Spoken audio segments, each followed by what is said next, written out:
Hello, everyone. Welcome to the Real World Blockchain Podcast, brought to you by Web3 Enabler, the first and only Web3 payment solution in Salesforce, the world's #1 CRM.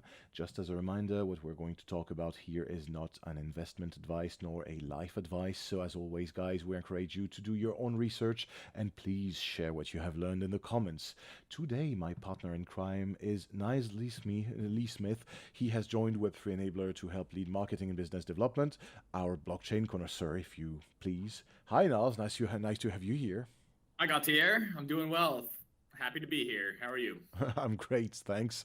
So today we're going to talk about a few things. We're going to talk stablecoins. We're going to talk about a new blockchain assessment tool, basically dedicated to stablecoins, and a few other things that you will discover. So let's dive right in. First of all, for the people who don't know about what we're talking about when we talk about stablecoins, well, this is basically a cryptocurrency designed to maintain a stable value pegged to a one-to-one relationship with an asset, or more commonly a fiat currency. So there are more than 100 stable coins available today. There are many companies, teams, and projects behind each of them. So that's quite a few companies to talk about. But for the perspective, the top 3 stable coins are all pegged to the US dollar, and they are accounting for over how much is it? Over the $130 billion. $120 billion. How much? $120 billion. Okay, so that's about 90% of the total stablecoin market cap at the moment. Most of it is basically pegged to the US dollar, but a few other currencies are pegged to the Chinese yuan, the Mexican peso, and the European euro, and so on. So who's the leader these days? Right now it's Tether. Tether, yeah. Owned by the Hong Kong-based iFinex Inc. So they own. Yeah, you might know them because they also own Bitfinex, which is a cryptocurrency exchange. Yeah. So. And as you're saying, like Tether is pretty synonymous with the stable coins right now pegged to the US dollar. When people are talking about Tether, they're talking about the token that they're issuing that is with the dollar. Yeah, so I think Tether holds something like 70% of the stablecoin market share. So yes, massive. Which means that when people are telling you, "Oh, please send me some USDT," it's very likely that in the future some people keep saying USDT, even though there are other cryptocurrencies. The brand recognition makes it a common name. That's quite cool. Just like what we have in many countries for many objects that we use in our daily lives. And so can you give us a few other large issuers like number 2 and 3? Who are these guys? Yeah, absolutely. The other big issuer is Circle. They're US based, but they only account for about 20% of the stablecoin market share, which is vastly smaller than what we were just talking about with Tether. Of course.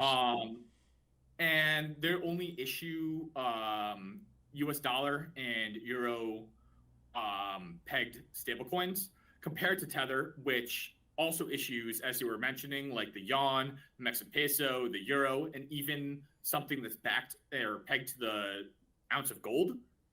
Okay. But everything, it seems like, is just denominated and is dollarized right now with these stablecoins. All right. And so I believe the third largest issuer in the world is DAI, right? DAI. That's right. And I think the issue.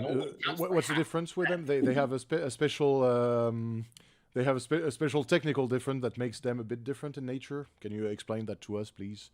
Yeah, absolutely. MakerDAO issues DAI natively on blockchains through a smart contract governed by MakerDAO or Maker token holders.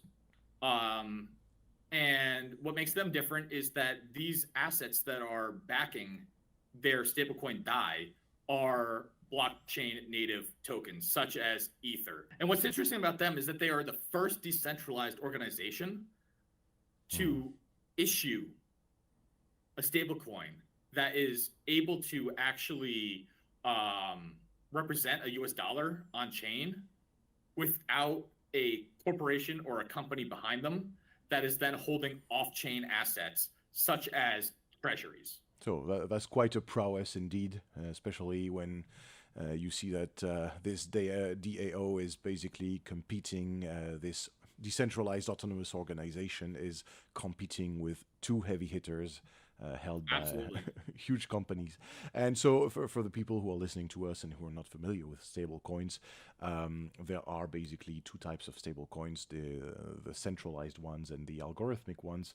So all the three stable coins, stablecoin issuers we were talking about, they are issuing collateralized coins. So it's basically pegged to the dollar with an asset or a security pledged to be sold in exchange for the stable coin. So there is basically an engagement, a legal engagement to keep the target at a one-to-one relationship.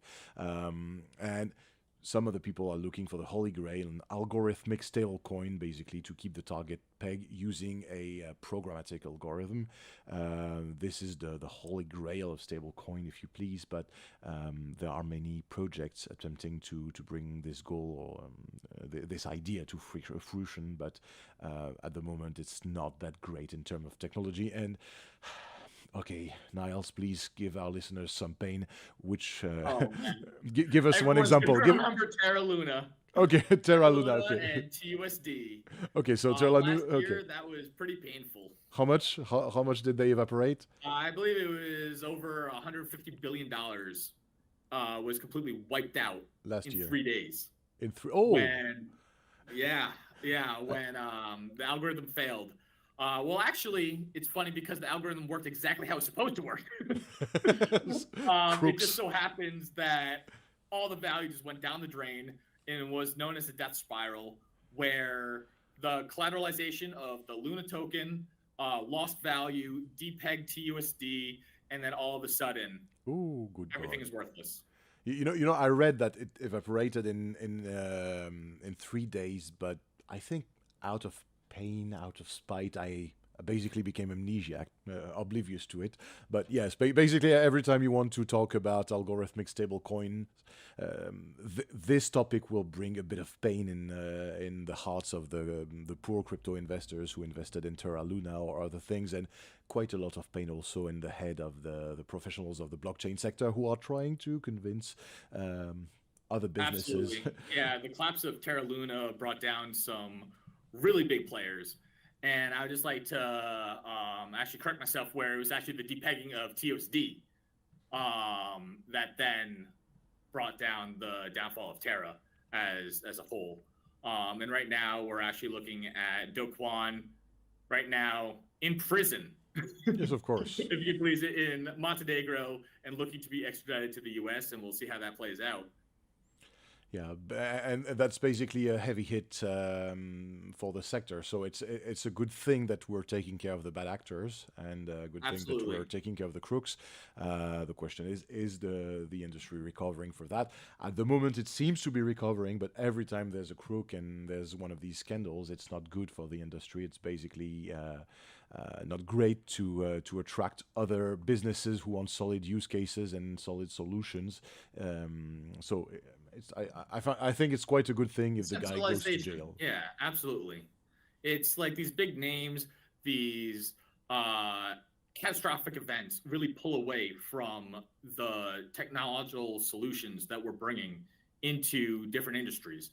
And this is something that, like, hopefully now that we've been able to clean this up, we can start focusing on the good things that blockchain and crypto could bring to the world. Yeah, so people, be careful when you invest, but don't freak out when you see stable coins. There are genuinely great projects, quite interesting. And of course, for the people here who are using PayPal, you can use the PYUSD, which is quite a solid technology. Shout out to our friends over at PayPal. Yeah. So next topic then. It's funny you say that, because I think that S&P 5 or the S&P Global has just launched. Yeah, exactly. You basically gave me the transition, and we were talking about crooks and stable coins. So how could we assess the strength of a stable coin, or at least let's say assess its stability, the level of trust we should have. Well, the Hopefully someone else can do it for us. yeah, S&P Global has basically done that. So their approach is basically giving points. So every time ranking a few metrics, just like liquidation mechanisms or secondary ones, like the type of technology, the third-party dependencies, the legal and regulatory framework. Every time they're giving a score of 1 when it means a very strong score, and a score of 5 when it means very weak. So yeah, it goes this way. It's not like the stars on Google; it's the other way around. And so the result is an average, and the stablecoin stability assessment gives a final score on a scale from 1 to 5. So 1 is the best and 5 is the weakest. Interestingly, they're quite demanding and quite rough with stablecoins. So we've been talking about USDC earlier and Circle. Well, I would imagine that they got a rating of 1, the very strongest, right? well, actually, almost, but no, they got a rating of 2, which means strong, but not very strong. Which means But they got a rating of 1. nobody got that, which means that there's room for improvement. So that's good. That's going. If this assessment tool becomes a framework, something that becomes a standard, that's going to push, to drive the stablecoin issuers to be even more rigorous. Nobody was average with a score of 3, which meant just adequate. But USDT issued by Tether and the DAI that we talked about received a score of 4, which meant constrained. So that's that. And a few others received a score of 5, which meant weak. So they did that on only 8 stable coins. You can look at the link in the description of this podcast. But it should be noted that even though DAI had received a score of 4, it's interesting because they are still blockchain native, so that they're not issued by a centralized company. So that's still quite a feat to have been selected by that for those of our listeners who are interested in the topic of genuinely decentralized ideas. And so, on the other hand, the other side of the spectrum, there are entities trying to use centralized currencies and to use this stack of stable coins in order to fuel their payment industry. And one of the huge hitters that announced that this week was the Deutsche Bank, so a German bank, multinational, and they're basically launching something based on the European euro. When was that already, Niles? I believe it was just last Wednesday. Yeah, so December. That they announced. Yep. Yes. And it'll be early next year that they'll be forming the All Unity company with partnerships of Flow Trader and Galaxy. And then looking at maybe like 12 to 18 months after that, with the approval of BaFin, the Germany's financial supervisory authority, we'll be seeing this stablecoin. And so I have a question here. So not going too deep into geopolitics, but do you think this will challenge the US dollar hegemony of stablecoins? Not necessarily, not in a day, but maybe over time. Do you think the centralized euro, not a CBDC, but basically a centrally emitted stable coin, could do that? Yeah, I hear what you're saying. And what's interesting right now is that the top 10 stablecoins by market cap, 8 of those are denominated in US dollars. 9 and 10. Okay. Are pegged to announced gold. The euro is not really in play right now. So, and is this something that is going to be able to launch the euro into the blockchain stratosphere? Well, just because of the reputation of the Deutsche Bank, which is nothing. Yeah, like absolutely. One of the biggest economies. Where the euro is already the second largest currency reserves, foreign currency reserves, and like, why aren't we seeing more transactions done in euros? Well, right now, the vast majority of trading pools are done with your token and then the US dollar. And let's see if there's going to be something where our friends over in Europe and are going to start to be able to actually buy something like using their own native currency denomination. There's a saying we say that in Europe. Basically, when there's a new technology, the US makes a business out of it, China makes a counterfeit copy out of it, and Europe makes a regulation out of it.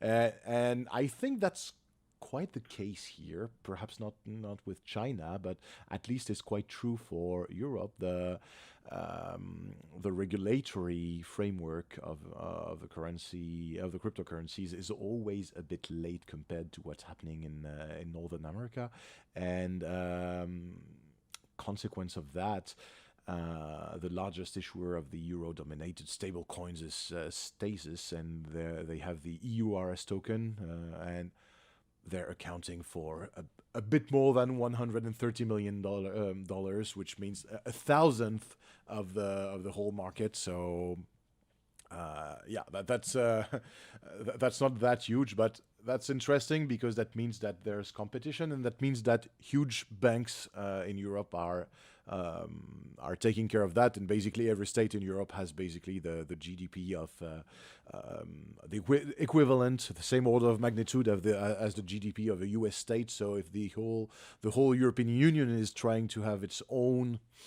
stable coin, we might have something interesting here. But that shows that there's a market for payment solutions and stable coins. Indeed. And what's also really interesting is that Circle, the second largest euro-denominated stablecoin, is only half that market cap. And Tether, which is even smaller than that with their issuance of a euro pegged stablecoin, has 3 times the trading volume. So it's not that like people aren't using this.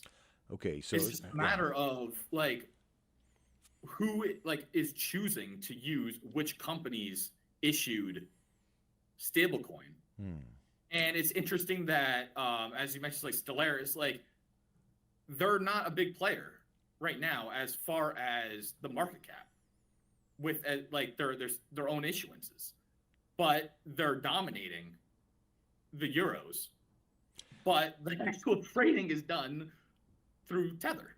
Yeah, so these okay, so maybe that euro pegged stable coin is not going to challenge the US dollar pegged stable coins in a very near future, but it's already probably going to challenge all the other euro issuers, the euro pegged issuers. Maybe these guys are going to be challenged by something new, because that's a seal of credibility to have one of the biggest European banks. Absolutely, and like maybe we're gonna just see more people like paying with this, just on chain, and bringing in a completely new aspect that we're not necessarily seeing. Where with like if you're gonna go and have tethers and like USDC locked up in smart contracts, maybe as an actual vendor, wonderful, pay me in euros, and this is something that allows me to actually do my business in something that I trust, which I think brings us to what's Coinbase doing.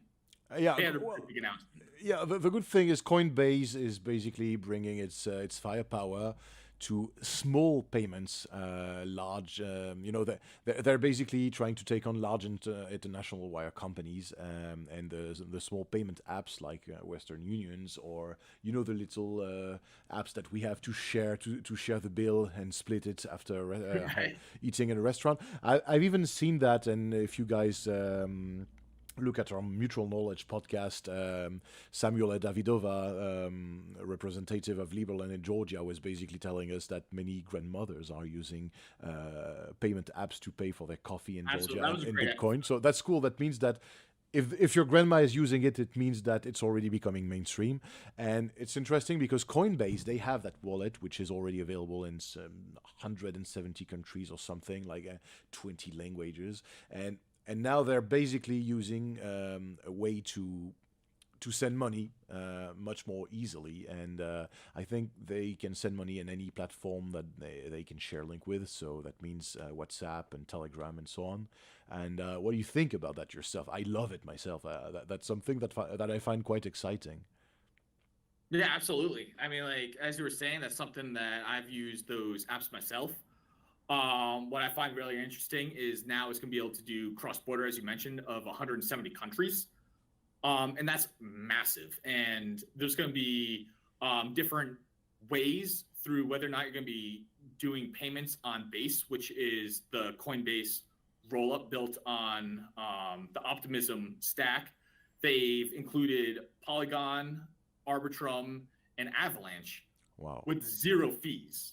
That's hot. And they want to play with everybody. It's not something where they're just like creating their own little garden that you have to be trading within your own app. Like, I don't know if you are familiar with like Venmo or yes, of course, like Cash App and all that, where you have to stay within that single application in order to get those benefits of not paying anything when you're sending for like money. But now you got to choose your chain, and you're able to get near instant settlement. And honestly, I've seen so many. I have had so many issues traveling, and even traveling for the sake of Web3 Enabler, our payment solution, which is more what we're doing here at Web3 Enabler is more like a B2B payment solution. But basically, the B2B payment solutions are bringing the same advantage. People are struggling when they have to have a payment in a foreign country. It's like cryptocurrencies is the only tech that you can use to get a payment from Indonesia to Somalia, or from Somalia to Canada in a minute at 9 p.m. on a Sunday evening, and that's pretty cool. I love it. So the fact that they're doing this with, and I think the fact they're doing this with no fees is really a huge marketing stunt, because that means that they have bigger fish to fry than just taking the fees at the moment. They're probably going to re-implement fees in a few years or months if it grows quickly. But in the meantime, that means that everyone is going to use that in order to. So they're going to do that in order to invade the market and to conquer, which is ruthless and marketingly sound. I mean, right now I'm rooting for them. I think that anything that can bring somebody on chain is good right now. All right, I think that's all for today. So thank you everyone for listening to this Real World Blockchain podcast, brought to you by Web3 Enabler, where you can hear hot news about the crypto payment industry. So follow us. I am Gauthier, and Niles here will be joining me as a co-host on this weekly Real World Blockchain podcast. And Niles, any last word? Absolutely. I'm looking forward to it. I'm very glad to join and bring of our listeners news that they can use. Please remember to like, subscribe, and share. You can join our community Twitter, Discord, Telegram, and follow us on other channels. Like, share, subscribe. You guys know the drill. See you next week.